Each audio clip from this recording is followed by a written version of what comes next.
Attus Talks, conectando você ao universo Attus. Olá, pessoal! Sejam bem-vindos e bem-vindas ao Attus Talks, o podcast da Attus Educação que atualiza o seu amanhã. A cada novo episódio, vamos discutir e compartilhar assuntos que envolvam a educação, a inovação e o empreendedorismo, além de outras temáticas que fazem parte do universo da Attus. Eu sou a Valesca Reichel, Head de Marketing da Attus Educação e apresentadora desse podcast.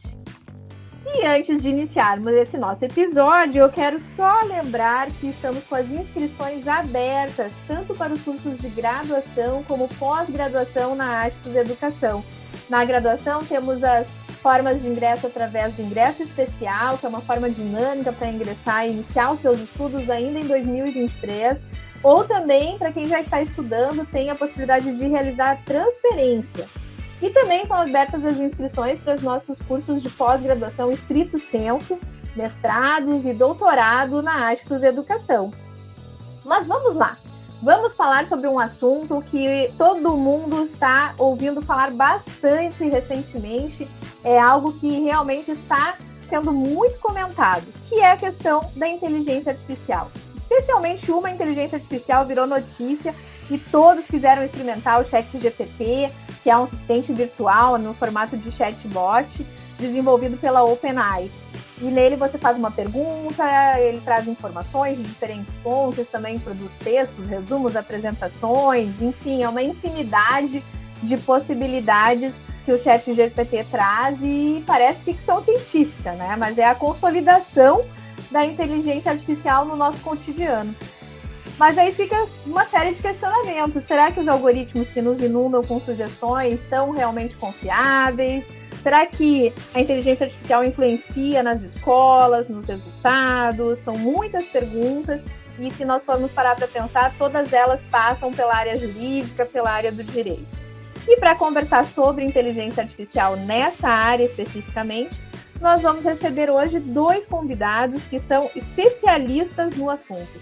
O Fausto Santos Moraes e o Lucas Carini. O Fausto é advogado e professor do mestrado em Direito da Attus Educação. Ele coordena o grupo de pesquisa IAJustim e é um dos apresentadores do podcast IAJuTalk, bate-papo sobre direito e inteligência artificial. Olá, Fausto, seja bem-vindo ao Attus Talk. Olá, Val, tudo bem? É uma satisfação estar aqui conversando com você, também na companhia de quem nos acompanha. E vamos falar um pouquinho sobre essa temática que é tão inovadora e que vem chamando a atenção de todas as pessoas. Duvido que tenha alguém que nunca ouviu falar do ChatGPT ou que até mesmo já tenha experimentado esse chat. Com certeza, é verdade, Fausto. E além do Fausto, quem também está com a gente aqui hoje é o Lucas Carini. Ele é advogado e tem mestrado aqui na Attus Educação na área do direito, com dupla titulação na Universidade de Perugia, na Itália. Ele também participa do mesmo grupo de pesquisa, o IAJustim, e também é um dos apresentadores do IAJuTalk, que é esse podcast que apresenta um bate-papo aí sobre direito e inteligência artificial. Então seja muito bem-vindo ao Attus Talks, Lucas. Muito obrigado, Valesca. É uma honra poder participar e falar um pouco desse tema que a gente pesquisa há algum tempo e que traz tanta animação aí de quem escuta e para nós pesquisadores também. A gente que agradece a presença de vocês aqui, né? Vamos começar então a nossa conversa falando um pouco sobre os impactos da inteligência artificial na área jurídica, né? Pouca gente sabe, mas a tecnologia de inteligência artificial já vem se desenvolvendo desde os anos 50. Só que está cada vez mais presente no cotidiano das pessoas, né? E que mudanças a área jurídica em si vivenciou após o advento da inteligência artificial? Olha, Val, essa pergunta é uma pergunta de $1 milhão. Posso dizer que a inteligência artificial ela impactou muito no direito. E eu costumo conversar e entender que nós podemos pensar nessa questão através de duas perspectivas. Uma perspectiva é na qual, como o direito procura regulamentar as questões e os fatos que ocorrem em virtude do uso da inteligência artificial. Essa é a nossa reflexão sobre o direito na inteligência artificial. Vou dar um exemplo aqui. O uso de carro autônomo. Existem carros inteligentes, Esses carros, inclusive, já estão sendo testados e nós tivemos, em 2018, um acidente com um desses carros inteligentes. Logo, o direito ele precisa trazer normativas, regulamentações, respostas de como esse tipo de problema social vai ser respondido. De outro lado, nós também podemos pensar como que a inteligência artificial afeta a prática jurídica. E nesse aspecto é interessante nós entendermos que desde 2018, no Brasil, a gente tem a notícia de diversos projetos de inteligência artificial no Poder Judiciário. E um grande projeto conhecido de todos é o Victor, utilizado no STF. Assim, resumidamente, o Victor é uma inteligência artificial que consegue fazer a leitura de processos digitais e classificar esses processos digitais de acordo com determinadas demandas por assunto. Veja, nós temos aí duas perspectivas dessa relação entre o direito e a inteligência artificial. E além disso, né, professor Fausto, e obrigado pela pergunta, né, Valesca, é uma pergunta bem abrangente também, e que possibilita a gente falar sobre algumas questões sensíveis. Uma delas é a desregulamentação, a falta de uma regulamentação, de uma legislação específica sobre o uso de sistemas de inteligência artificial no Poder Judiciário brasileiro, que é basicamente o tema da minha pesquisa, que foi orientada pelo professor Fausto, tanto no mestrado da Actus aqui no Brasil, quanto no mestrado que a gente concluiu agora lá em Perugia, na Itália. E aí me lembra uma coisa que o Richard Susskind, que é um pesquisador britânico, menciona, que é, até agora nós estamos utilizando sistemas de inteligência artificial no Poder Judiciário para tentar melhorar aquilo que já existe. Então, por exemplo, no Poder Judiciário, o exemplo do Victor, que é talvez o sistema mais famoso que tem hoje no Brasil, ele não faz nada de novo, ele simplesmente faz uma tarefa repetitiva que o ser humano demorava 30, 40 minutos para fazer. Esse sistema de inteligência artificial faz essa mesma tarefa em 4 a 5 segundos. Mas os problemas do Poder Judiciário brasileiro, eles não estão sendo solucionados como um todo, né? E aí o Richard Susskind, ele fala que nós temos que começar a pensar a tecnologia para o Poder Judiciário, para transformar, talvez, o Poder Judiciário, para que no futuro a gente consiga solucionar esses problemas. Talvez o grande mote, né, Lucas, a gente, quando pensa no uso da inteligência artificial, a gente emprega essa ferramenta tecnológica, mas mantendo o padrão de funcionamento das coisas como era antigamente. E a grande proposta nós precisamos ser mais disruptivos. Já que nós temos toda essa tecnologia que tem uma grande eficiência, nós podemos mudar as práticas dos tribunais e fazer com que essas práticas sejam melhores para atender a população, por exemplo. Que maravilha, né? Então, muito antes das pessoas começarem a ouvir falar tanto em inteligência artificial, a gente já percebe a presença desses mecanismos no Poder Judiciário. E eu acabei me lembrando aqui também da Receita Federal, né? Que há mais de 2 décadas utiliza para identificar ali a questão das declarações de imposto de renda, identificar ali pessoas na malha fina, tudo mais. Também é utilizada a inteligência artificial nesses processos. E o que a gente se questiona nessa situação é sobre as questões éticas, né? Como é que fica assim, a questão dos nossos dados? Como é que o direito trata essa questão especificamente? Talvez seria legal a gente pensar um pouco na forma na qual nós vivemos e como isso se relaciona com os dados. Eu não sei se todo mundo tem noção, mas hoje se estima que nós temos um ambiente, um ecossistema que envolve em torno de 40 zettabytes. Vocês têm noção do que isso significa?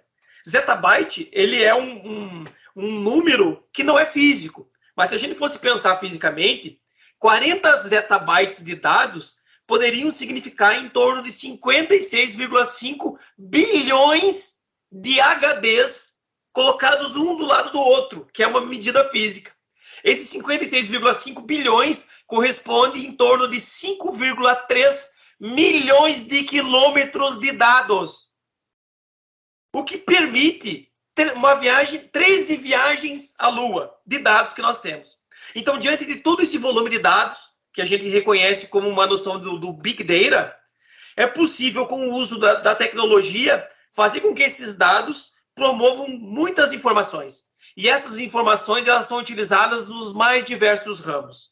Tanto no nosso celular, que nos avisa o horário de acordar pela manhã, quanto no momento que nós estamos dirigindo o veículo e tem o GPS e diz que caminho devemos tomar, até mesmo quando a gente está procurando uma comida num aplicativo e esse aplicativo sugere tipos de comida que poderiam mais favorecer a gente ou não. Isso tem uma condição que ilustra a nossa condição de vivermos diariamente e a todo momento diante da inteligência artificial. É claro que isso tem grandes benefícios, mas também a gente tem que se preocupar com algumas coisas. Você mencionou, Val, há uns minutinhos antes, a Receita Federal. E sabe qual é que é o problema do uso da inteligência artificial pela Receita Federal? São dois grandes problemas éticos. Um problema é falta o dever de informação. E segundo, falta o dever de transparência. Por quê? Será que as pessoas sabem que a Receita Federal usa uma inteligência artificial para colocar você na malha fina? Será que as pessoas conhecem como funciona essa inteligência artificial? Esses são dois grandes problemas éticos que nós estamos nos debruçando e discutindo e exigindo maiores informações do poder público, por exemplo. Ival, essa tua pergunta ela é tão interessante e gera um debate aí, o tema para um livro, né? E me fez lembrar o livro que eu e o professor Fausto publicamos esse ano, que desregulamentação dos sistemas de inteligência artificial no Poder Judiciário brasileiro, e chegou um momento que a gente se deparou com um problema conceitual que nós tivemos que escrever um capítulo dedicado a explicar o que eram algoritmos, né? Justamente isso que o professor Fausto mencionou. Será que as pessoas sabem quando que sistemas de inteligência artificial estão sendo utilizados no nosso dia a dia? E aí eu vou um pouco além, e faz muitos anos que eu uso essa analogia, que geralmente no Brasil, né, nós como sul-americanos que falam português, precisamos buscar uma outra língua, né, geralmente o inglês, enfim. Só que, se nós pegarmos isso como analogia, uma pequena percentual da população brasileira fala uma segunda língua, ou fala inglês, por exemplo, né? Agora, se a gente imaginar um sistema de inteligência artificial que é escrito em diversas linguagens de programação, né? Ou seja, o algoritmo é escrito numa linguagem de programação que, basicamente, quase ninguém da população brasileira tem conhecimento de como que esse algoritmo é escrito, ou seja, de como que esse sistema de inteligência artificial é feito. E qual que é a dimensão desse problema? Além das pessoas não saberem que estão sendo utilizados sistemas de inteligência artificial para influenciar na sua vida, mesmo que as pessoas saibam, elas não sabem como que aquilo funciona, ou não sabem ler um algoritmo, né?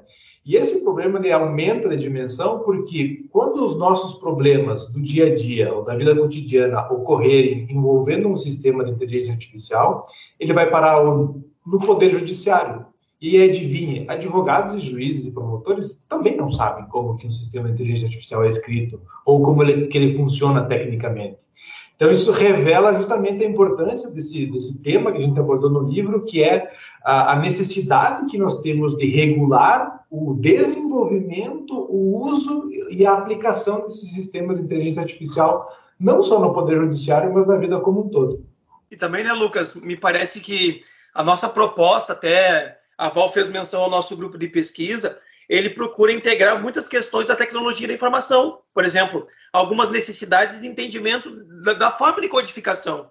Existe hoje uma linguagem que é uma linguagem muito utilizada, a linguagem Python, que dá o funcionamento de muitos aplicativos, por assim dizer. E essa linguagem, ela importa diversas bibliotecas que quase ninguém tem noção o que existe naquelas bibliotecas. É em virtude disso que a gente fala muitas vezes, né, Lucas, sobre a ideia de opacidade. Nós não conhecemos tudo que está dentro de um aplicativo e tudo que embarca uma inteligência artificial. Um grande desafio, né, para todo mundo assim conseguir compreender essas questões de tecnologia. Isso reforça que em qualquer área de atuação dos profissionais atualmente é importante ter uma boa base, uma boa noção sobre a área de tecnologia, né? A própria Actus já tem trabalhado nesse sentido, inserindo as disciplinas de desafio de tecnologia, desafio da inovação, nos próprios currículos, já desde a graduação, em todos os cursos da instituição, para que as pessoas consigam ter uma noção, né, o mínimo conhecimento sobre essas questões tecnológicas que permeiam todas as áreas e todos os aspectos da vida das pessoas atualmente, né? E aqui lembrar os colegas que nós temos no mestrado da Actus Educação uma disciplina específica, desde 2019, que fala sobre direito e inteligência artificial, na qual hoje eu acabo sendo o professor que ministra essa disciplina. E essa questão da inteligência artificial está tão presente em todos os campos que a gente pode pensar, por exemplo, algo que influencia a nossa vida. Eu imagino, Lucas, que esse exemplo é legal, que é o marketing hoje influencia muito a nossa vida. Então, grandes plataformas, vou dar um exemplo aqui, o Netflix. Ele, quando lança um produto, ele quer agradar os seus usuários, o seu público.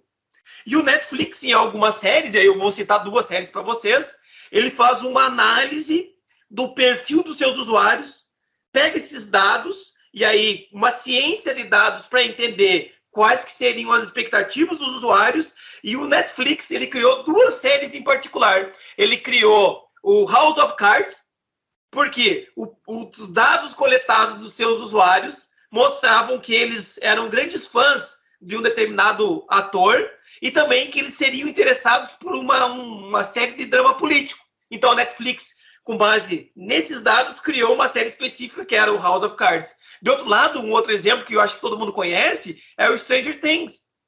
O Netflix conseguiu, através dos dados dos seus usuários, entender qual que era a necessidade deles ou qual que era a intenção deles de consumo dessa mídia e criou essa série para chamar mais a atenção dos seus usuários. Ou seja, hoje o marketing, de uma forma geral, e o funcionamento dessas plataformas fazem uso demasiado tanto da inteligência artificial como desse conhecimento da ciência de dados para atingir as suas finalidades.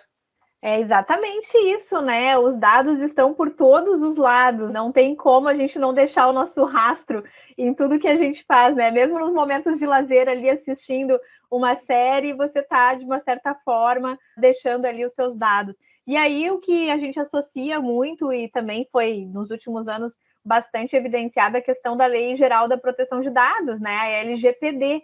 Então, a LGPD se aplica também à questão da inteligência artificial, não é verdade? Lucas, você pode falar um pouquinho sobre isso? Claro, e na verdade isso tem a ver com aquilo que a gente vem conversando antes, né? E da importância da existência de uma regulamentação específica. Porque agora, com o LGPD, por exemplo, o titular de dados, né, a pessoa física, ela tem direito a exigir do controlador dos dados, né, da empresa, ou do poder público, né, ou de uma entidade do terceiro setor, que trata os seus dados, o direito de explicabilidade, né, ou ter o conhecimento se a decisão que aquela entidade ou que aquela empresa tomou foi uma decisão automatizada ou não. Só que nós estamos vivendo um momento de maturidade que a Europa já está um pouco mais avançada, que eles têm lá a GDPR, né, a Lei Geral de Proteção de Dados da União Europeia, que é muito semelhante à brasileira em muitos aspectos. Nós ainda não estamos vivendo essa maturidade de mudança de cultura em relação à proteção de dados, de modo que as pessoas tenham um conhecimento desses novos direitos. Então, com a LGPD, por exemplo, o titular de dados, né, nós, pessoas físicas, nós temos o direito de ter o conhecimento se alguma empresa tem os nossos dados, nós temos o direito de ter acesso a esses dados, nós temos o direito de que esses dados sejam retificados, corrigidos.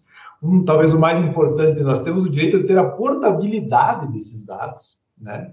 E uma série de questões que, caso as empresas não cumpram, ou seja, caso as empresas não se adequem à Lei Geral de Proteção de Dados, as empresas estão expostas a algumas sanções administrativas que vão ser aplicadas, e já estão sendo aplicadas pela nova entidade criada, né, que é a ANPD, né, Autoridade Nacional de Proteção de Dados, que pode chegar nas empresas até 50 milhões de reais. Né? E, além disso, o titular de dados que tiver os seus dados violados, de acordo com a legislação, pode entrar com uma ação judicial e requerer a reparação adequada. Né?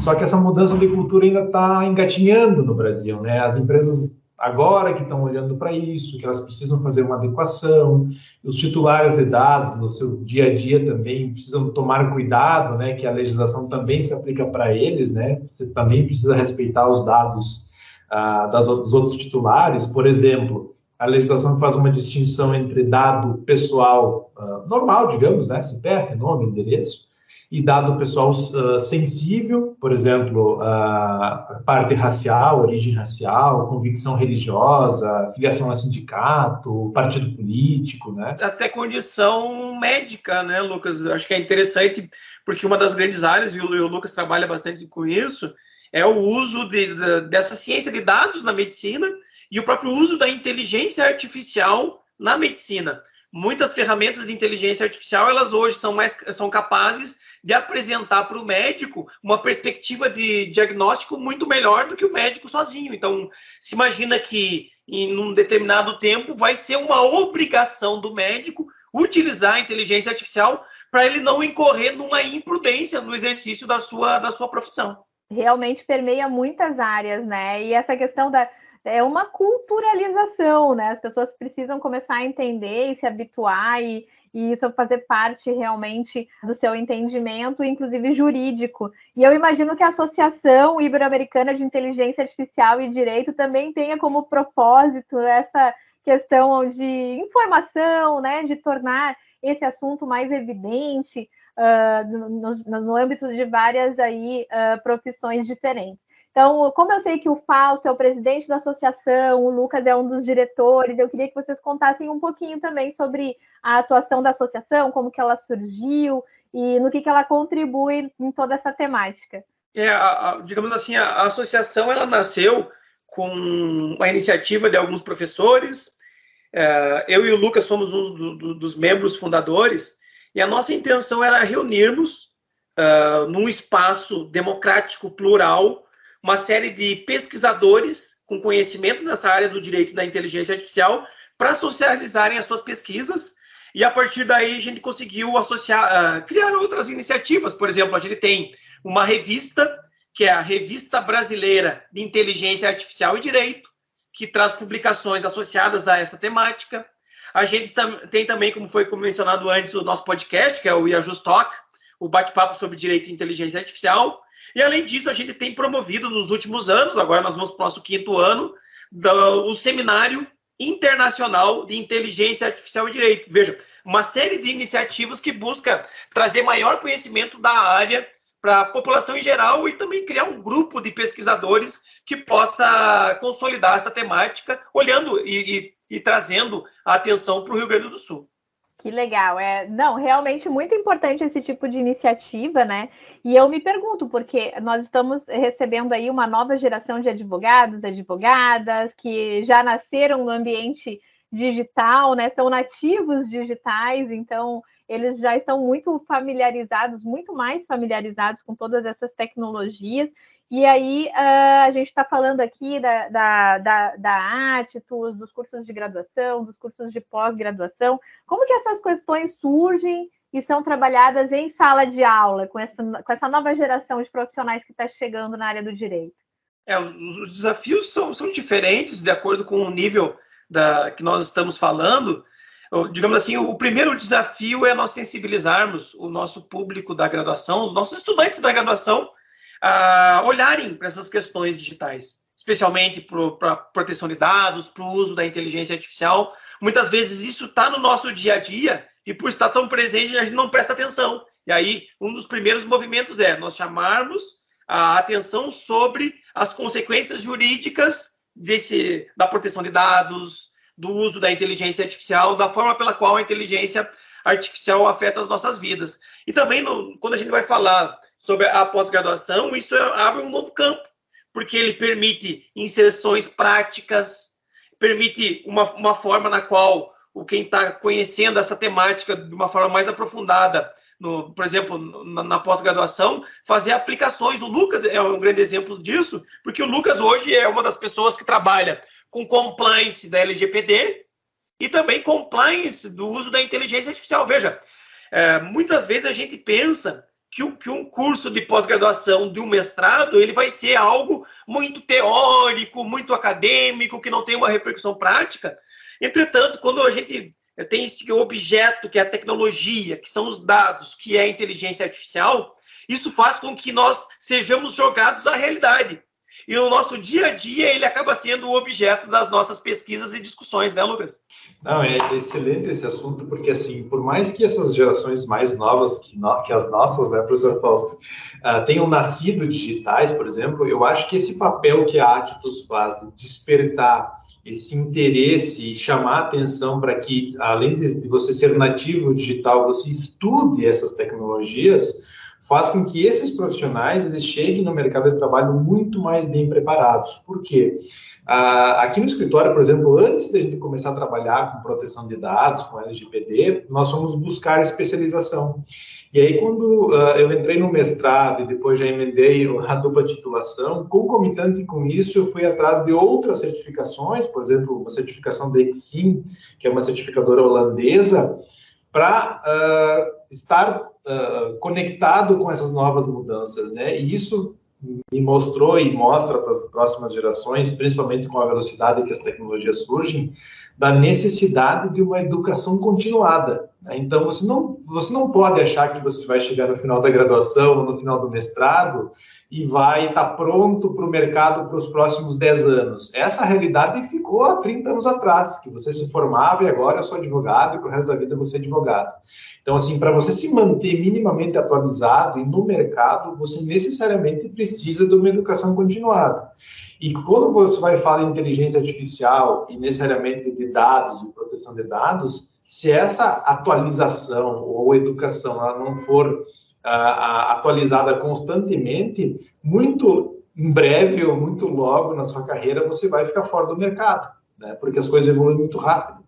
Isso é muito importante que você trouxe, Lucas, essa questão do lifelong learning, que é a busca do aprendizado constante, né? Estar sempre se reciclando, sempre se reinventando, até mesmo porque a gente sabe que em todas as áreas, e no direito não é diferente, surgem sempre novas ferramentas, novas tecnologias que podem ser utilizadas ali pelo profissional no exercício da sua atividade.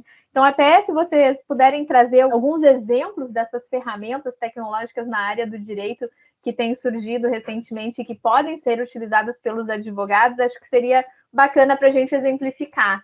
Eu sempre aprendi com um professor meu, alguém que tu conhece, Valesca, chamado Fausto Santos de Moraes, de fugir um pouco do senso comum. E aí, quando surgiu essas novas tecnologias, então, né, de chats inteligentes, e aí tem o Google lançando dele daqui a uns dias no Brasil também, acho que é o Bart, né, se não me engano,